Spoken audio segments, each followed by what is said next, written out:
अस्सलाम वालेकुम my lovely lovely viewers, कुल्लु नफ्सुन ज़ाइक़ातुल मौत। आज हम खूबसूरत सा ये टॉप रेडी करेंगे जिसे आप 8 टू 14 इयर्स गर्ल्स के लिए इजीली बना सकते हैं और ये बना हुआ बहुत ही ज़्यादा खूबसूरत लगता है। वो तो आपने थंबनेल पे देख ही लिया है। ये मेरा फैब्रिक है जिसमें मैंने ये अपना टॉप रेडी करना है। ये मैं तकरीबन 10 इयर्स गर्ल्स के लिए रेडी कर रही हूँ। सबसे पहले हम इसका अपर पार्ट, जो ऊपर का बॉडी वाला पार्ट है, वो हम अलग कर लेंगे। जितना आपका आर्म होल हो आप उससे 2 इंच तकरीबन एक्स्ट्रा फैब्रिक लेके उसे कट कर लीजिएगा। मेरा आर्म होल जो मुझे चाहिए वो 6.5 इंच इतना तकरीबन चाहिए, तो मैं 8 इंच के करीब इस तरीके से सारा फैब्रिक यूँ लंबाई में मैंने इसे चौड़ाई में सारा फैब्रिक सीधा सीधा सा कट कर लिया है, जिसमें से बस मेरा अपर पार्ट फ्रंट और बैक दोनों निकल आएंगे और थोड़ा सा फैब्रिक हमारा एक्स्ट्रा बच जाएगा। अब आपको जितना भी चेस्ट रखनी है उसी हिसाब से आप अपना फैब्रिक फ़ोल्ड कर लीजिए। मैं इसका फैब्रिक 17 इंच के करीब फ़ोल्ड करूँगी और इसके बाद ये जो एक्स्ट्रा फैब्रिक है ना, इसे हम कट कर देंगे। हमें इसकी कतई ज़रूरत नहीं है। यहाँ से मैं अपना ये सारा एक्स्ट्रा फैब्रिक को कट कर दूँगी और फिर हम इस छोटे से पार्ट की, ये जो हमने फ़ोल्ड किया है 17 इंच के करीब, इस पार्ट को इस तरीके से फ़ोल्ड कर लेंगे और अपने शोल्डर और आर्म होल की पैमाइश कर लेंगे, बिल्कुल उसी तरीके से जैसे कि हम अपने हर ड्रेस की कटिंग के लिए इसके शोल्डर और आर्म होल का नाप लेते हैं। ठीक है, मुझे इसका जो शोल्डर ऊपर से चाहिए वो 12 इंच के करीब चाहिए, तो मैं 6 से 7 इंच के करीब निशान लगा लूँगी और यहाँ से मैं 6.5 इंच या 6 इंच के करीब नीचे का मैं ये आर्म होल कट करूँगी। यहाँ पे मैंने इस तरीके से ग्राफ बना लिया है। अभी ये थोड़ा सा मुझे कम लग रहा है, मैं ये के बाद में थोड़ा सा बढ़ा लूँगी, क्योंकि हमने ऊपर से शोल्डर की डाउन कटिंग भी करनी होती है, फिर वो सिलाई में भी जाएगा। तो इस तरीके से मेरा ये आर्म होल थोड़ा सा छोटा हो जाएगा, जिसे मैं बाद में कट कर लूँगी। अगर आपका भी छोटा हो जाए तो बाद में कट कर लीजिए। अगर हम पहले ही ज़्यादा कट कर लें तो वो हमारा जो आर्म होल बड़ा हो जाने का ख़दशा होता है। इस तरीके से मैंने इसकी दोनों चीज़ों की पैमाइश कर ली है, आर्म होल की भी और शोल्डर की भी।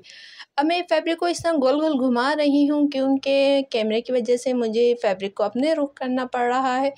असल में तरीका यही है कि फ़ैब्रिक आप एक दफ़ा सेट कर लें और बस खुद घूमें गोल गोल। अब फैब्रिक को हरगिज़ ना घुमाएं, लेकिन अगर आप एक्सपर्ट हो चुके हों तो आप फैब्रिक को टर्न कर सकते हैं, अदरवाइज़ आप खुद घूमें, फैब्रिक ना घूमें। अगर आप बिगनर हैं तो आप अपने फैब्रिक को इस तरह मत घुमाइएगा, वरना कपड़ा हमारा डिसबैलेंस हो जाएगा। इस तरीके से मैंने इसकी सारी कटिंग कर ली है, आर्म होल की भी और शोल्डर की भी। अब इसके बाद बारी आ जाती है, इसे हम साइड में रखते हैं, क्योंकि ये तो पीस हमारा कट हो चुका है। देखें ये हमारे पास कुछ इस तरीके से है ना, सिंपल जैसे हम फ्रॉक का ऊपर का पार्ट कट करते हैं। इसकी जो लेंथ रखी थी वो देखें मैंने 8 इंच रखी थी। ठीक है, अब हम इस पर कोई सा भी नेक ड्रॉ कर लेंगे। जो आपको नेक आता हो ना, आप वो बना लीजिए, राउंड बना लीजिए, वी शेप में बना लीजिए, ग्लास शेप का बना लीजिए, आयरन शेप का बना लीजिए।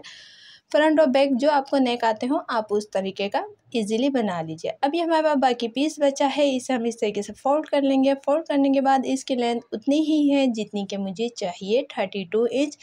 जो सिलाई होने के बाद हमारे पास 30 इंच रह जाएगी। ठीक है, अब ये तो हमारे पास लेंथ पूरी है। अब हम इसके विड्थ में से ही स्लिप के लिए कपड़ा ले लेंगे, क्योंकि एक्स्ट्रा हमारे पास कपड़ा नहीं बचा जो हम स्लिप के लिए निकाल सकें। अब मैं इसके घेर में से ही इसकी स्लिप के लिए बस सिंपल उतना ही जितना मुझे चाहिए, उसमें से 1 इंच एक्स्ट्रा, क्योंकि मैंने ऊपर गैदरिंग करनी है तो मैं 1 इंच एक्स्ट्रा इस तरीके से स्लिप का कपड़ा ले लूँगी। यहाँ से मैंने सब जगह से 7.5 इंच पर निशान लगा लिया है और मैं इस फैब्रिक को यहाँ यूँ सीधा एक कट लगा के सारा फैब्रिक कट कर लूँगी, क्योंकि मुझे घेर में से ही कपड़ा चाहिए था। एक्स्ट्रा इतना ज़्यादा मेरे पास इस शेप में कपड़ा नहीं है। ठीक है, ये हमारे पास इस तरीके से स्लीव का कपड़ा कट हो चुका है। अब इसमें से हमारी जितनी स्लीव होगी उतनी हम ले लेंगे, बाकी एक्स्ट्रा कपड़ा हमारा नेक में यूज़ हो जाएगा। अब ये हमारा देखें अपर पार्ट है ना, इसमें से ये जो घेर वाला पार्ट है देखें कुछ इतना ज़्यादा है कि एक साइड से भी 6 इंच है और दूसरी साइड से भी 6 इंच है। बस इतना ही हमारे पास घेर के लिए कपड़ा बचा है। ठीक है, तो आपके पास जितना घेर हो, जितना आप रखना चाहें आप इजीली उतना रख सकते हैं। मेरे पास जो घेर आया है वो तकरीबन 28 इंच आया है। ठीक है टोटल। अब यहाँ फैब्रिक मेरा जॉइंट था, इसे हम इस तरीके से सेपरेट कर लेते हैं और इस घेर में ना मैं धागा खींच के इस तरीके से गैदरिंग कर लूँगी। धागा खींच के गैदरिंग कर लूँगी। ये तो बहुत आसान है, आपको बताने की ज़रूरत बिल्कुल भी नहीं है, ठीक है ना।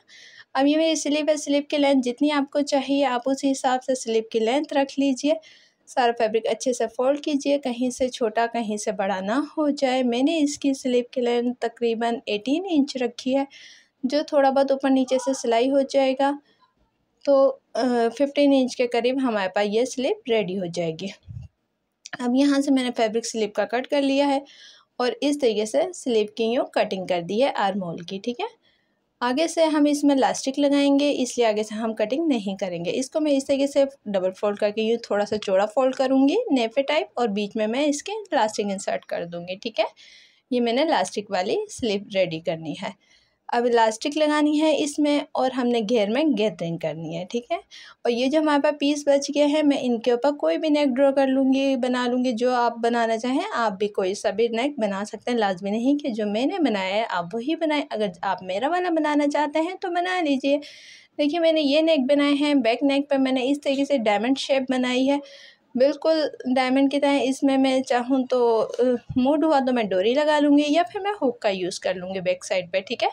ये हमारा बैक नेक है। बैक नेक अगर आप चाहें तो सिंपल पे शेप में और एक स्लिट ओपन कर सकते हैं। फ्रंट नेक मैंने राउंड में बनाया है और छोटी सी स्लिट ओपन की है। आप इस स्लिट को वी शेप में भी बना सकते हैं, ड्रॉप शेप में भी बना सकते हैं, जिस तरीके से आपको पसंद है। दोनों नेक मेरे रेडी हो गए। ये मेरी स्लीव है, स्लीव पर मैंने इस तरीके से देखें आपको बताया था कपड़ा फोल्ड करना है। अब बस सिंपल इसके अंदर हमने इलास्टिक अपनी कलाई के हिसाब से इंसर्ट करनी है, ठीक है। और घेर पे भी मैंने इस तरीके से धागा खींच कर टांका बड़ा करके चुनटें डालनी हैं। ये वो काम है जो आप बहुत अच्छे से जानते हैं, इन्हें दिखाना मतलब वीडियो को और लॉन्ग करना है। काम की बात होती रहे तो वो ज़्यादा बेहतरीन है, वजह इसके कि जो आता है उसी पर बार बार दिखाया जाए वो अच्छा नहीं। मैंने इसके नेक पे बिल्कुल किनारे किनारे पर टॉप की सिलाई लगा ली है। अब मैं इसके शोल्डर जॉइंट कर लूँगी और सिंपल स्लीव में यहाँ ऊपर स्लीव पर गैदरिंग थोड़ी सी दूँगी, 2 इंच के करीब गैदरिंग आ जाएगी और बाकी आर्म होल हमारा स्लीव में अच्छे से स्टिच हो जाएगा। एक साइड से मैं आर्म होल सिलाई करना शुरू करूँगी तो सेंटर आते आते स्लीव में जितना एक्स्ट्रा फैब्रिक होगा वो सारा मैं गैदरिंग दे दूँगी। इस तरीके से मैं इसकी दोनों स्लीव स्टिच कर लूँगी।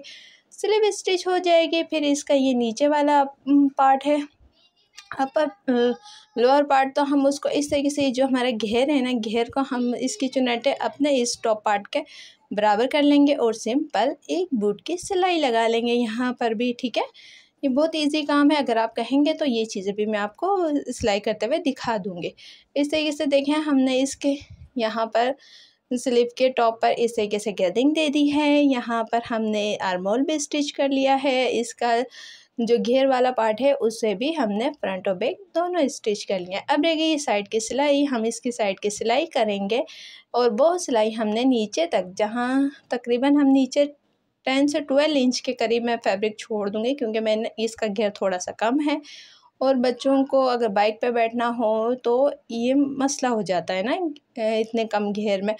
तो इस वजह से मैं इसमें यहाँ पर छोटी छोटी सी चाक भी रखूँगी। ये चाक में तकरीबन 10 से 12 इंच, आई थिंक 12 इंच के करीब मैंने इसमें चाक रखी थी। मैं अभी आपको पैमाइश करके बताती हूँ कि मैंने इसकी चाक 11 इंच रखी थी। मैं इसकी 11 इंच पे चाक का निशान लगा दूँगी। ऊपर से कलाई के पास हम इसकी फिटिंग करते आएंगे और यहाँ चौक के निशान के पास आकर सिलाई रोक देंगे, ठीक है।